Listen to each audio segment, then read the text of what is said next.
Hello guys! This is Rose and welcome po sa akin pong YouTube channel, ang Rose TV channel po. So guys, alam ko naman po kung bakit po kayo nandito ngayon sa akin pong video. Kaya kinlik niyo po yung akin pong video dahil may problema po kayo sa pag-ibig. Tama po ba? Siguro po ngayon ay broken hearted po kayo at iniwan po kayo ng inyong minamahal.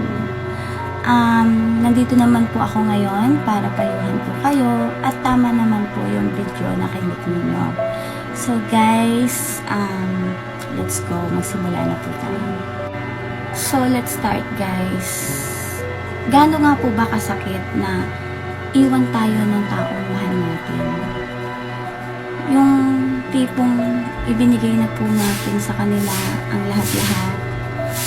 Buong pagmamahal natin, buong tiwala, buong oras. Pero iniwan pa rin po nila tayo.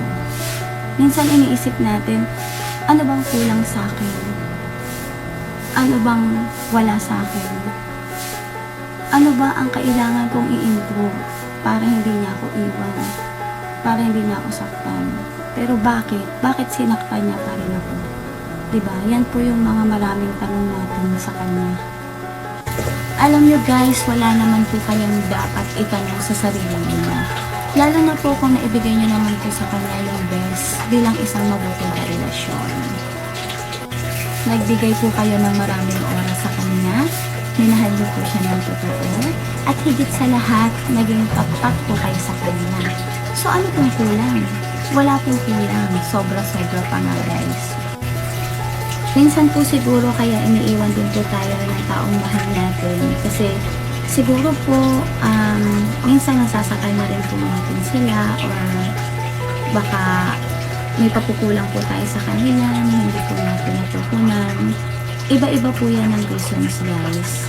At minsan din naman po bumababa ang attraction din po sa atin. Minsan po na sa sobrang dami ng oras na naibibigay po natin sa kanila, medyo na po bored na rin po sila. Wala na pong kakaiba, wala na pong napag-usapan. Ganyan po yung pangkaraniwang dahilan kung bakit po iniiwan po nila tayo. Minsan po, puro away na lang, medyo toxic na yung relasyon, at minsan po hindi na po nila nakikita yung future nila sa atin na magiging masaya sila. At minsan din naman po guys, nakakakilala po sila ng ibang tao na sa tingin po nila mas sasaya po sila sa tao na yun kaysa sa atin. Kumbaga parang mas nakikita po nila na mas magiging mabuti at maganda yung future nila sa tao na yun kaysa sa atin. Kumbaga nawawala yung attraction nila sa atin, lumilipat na lang sa iba. Kaya yun nga, minsan iniiwan nila tayo dahil sa third party. So ano nga po ba yung nararamdaman ng mga taong iniwan? Feeling po kasi natin noon, yung unang araw na iniwan tayo ng mamahal natin. Very shocked tayo guys, diba? Kasi syempre, isip natin, may ganito na pala. May ganito na palang pangyayari na hindi man lang natin masyadong naramdaman na hindi na pala nila tayo mahal. Yung biglang sasabihin nila sa atin, hindi na kita mahal, maging masaya ka na lang sa iba, ganyan, maghanap ka na lang ng iba. Diba sobrang sakit nun guys. Yun ang pinakamasakit na party na nangyari sa atin. So guys, ang gagawin natin sa sobrang sakit nun, magsasalita tayo ng mga pangit sa kanila. Lahat na ng gusto nating sabihin, masaktan lang din natin yung damdamin nila. Sasabihin natin sa kanila, susumbatan natin sila. Ipapadama din natin kung gaano kasakit ang ginawa nila sa atin. Yan yung mga unang pumapasok sa atin o sinasabi natin sa taong nag-iwan sa atin. Kasi kaya naman po natin nasasabi sa kanila dahil sa sobrang pagkabigla natin, bigla na lang nila tayong iniwan. Yung feeling natin, basta-basta na lang nila tayo binasura, inabanto na, or parang ipinamimigay na nila tayo na parang aso. Alam mo yun, yung parang pagkain na ayoko na, umay na ako sa'yo na. Parang ganon, yung parang ipinamigay na lang tayo ng basta-basta.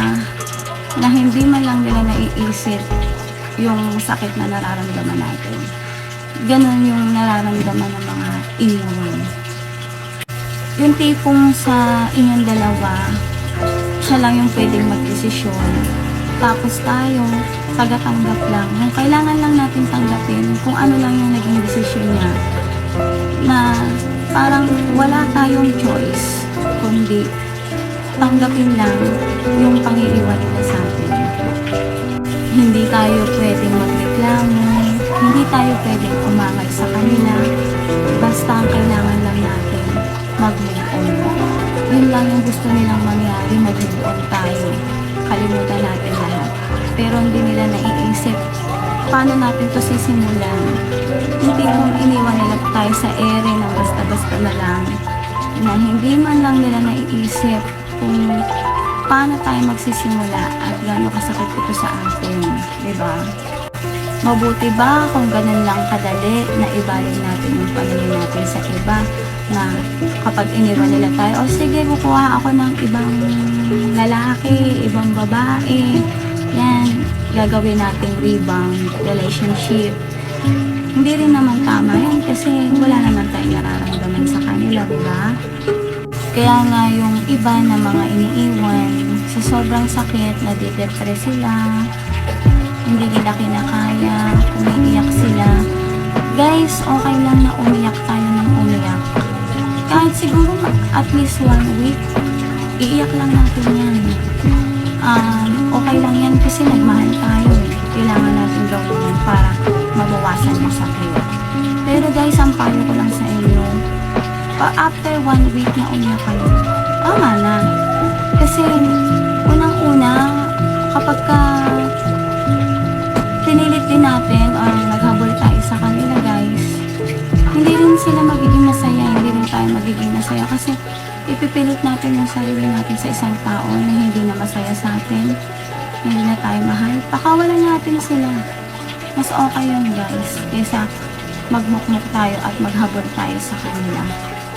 Kaya naman, guys, payo ko sa inyo, dahil sila ang nang iwan, dapat hindi kayo kumontak sa kanila.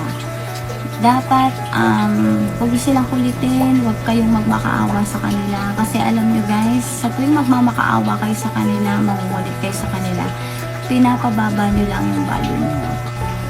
Dapat pilitin nyo na hindi sila alalahanin. Kalimutan nyo sila. Alam ko hindi ganun kadali ang makalimot, guys.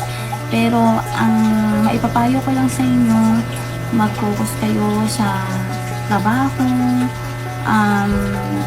focus kayo sa family niyo, kung may anak kayo, yan. Sila lang yung dapat yung pagtuunan ng pansin. At saka, be positive, guys. Magdasal kayo kay Lord. Din ni Lord yan at bibigyan kayo ng mas deserving na tao. Kalimutan nyo sila. Kalimutan nyo yung taong nanakit sa inyo. Kasi alam nyo kung mahal kayo yan, hindi kayo iiwan yan eh. Hindi kayo pagpapalit sa iba. Diba? At saka isa pa, kung hindi sila kumukontak, nakikipagmatigasan sila sa inyo, eh di makipagmatigasan din kayo sa kanila. Ganun lang yan, guys. Huwag niyong ibababa ang sarili mo. Huwag niyong ibababa ang value mo dahil kayo ang iniwan. Dapat, kung kayo ang iniwan, dapat maging malakas kayo. Ganun. Balang araw, alam nyo, yung mga tao na nang-iwan sa atin, mag-chat din yan, o kaya naman, pupuntahan yan kung saan kayo nandun. Pag naisip na niya, kung ano talaga kayo sa kanya. Maiisip din niya kung mahal pa rin ba niya kayo, o hinahanap niya kayo. Hindi yan makakatiis, guys, kung talagang mahal kayo yan, or minahal kayo yan. Naiisip niya rin yan balang araw. Hindi pa lang siguro sa ngayon, kasi nag-e-enjoy pa siya kung saan siya nandun. Pero, masasabi ko lang sa inyo, guys, hintayin nyo na lang yung karma nila. Hindi naman sa ganun. Ibig ko sabihin, hintayin nyo na lang na sila yung makaisip na kailangan nila kayo.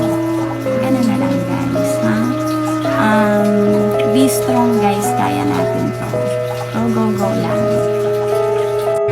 So, So guys, marami po palang salamat sa mga nanood ng aking vlogs for today at sana po nagustuhan niyo po ito. Hihingi lang po sana ako ng kaunting lambing sa inyo na pakisubscribe na lang po ng aking pong channel at pakiclick na rin po ng notification bell para palagi po kayong updated sa aking pong mga latest video. And paki-like and share na rin po guys.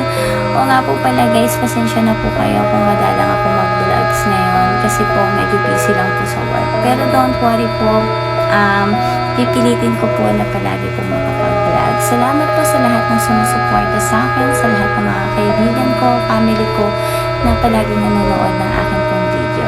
So guys, thank you so much and God bless you all. Merry Christmas! Bye!